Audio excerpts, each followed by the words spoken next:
கோழித்தன் குஞ்சுகளை சிறகினால் அணைப்பது போல் பயந்திட்ட நேரமெல்லாம் வார்த்தையால் வாழ்வு தந்தி. கோழித்தன் குஞ்சுகளை சிறகினால் அணைப்பது போல் பயந்திட்ட நேரம் எல்லாம் வார்த்தையால் வாழ்வு தந்தி.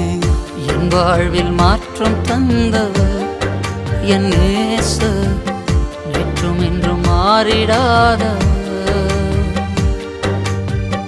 நம் வாழ்வில் மாற்றம் தந்தவர் நம் இயேசு, நேற்றும் இன்றும் மாறிடாதவர். என்னை நீர் அறிந்தவர், என் உள்ளம் புரிந்தவர், தாயினும் மேலானவர். என்னை தந்தையை போல் தூக்கி சுமப்பவர்.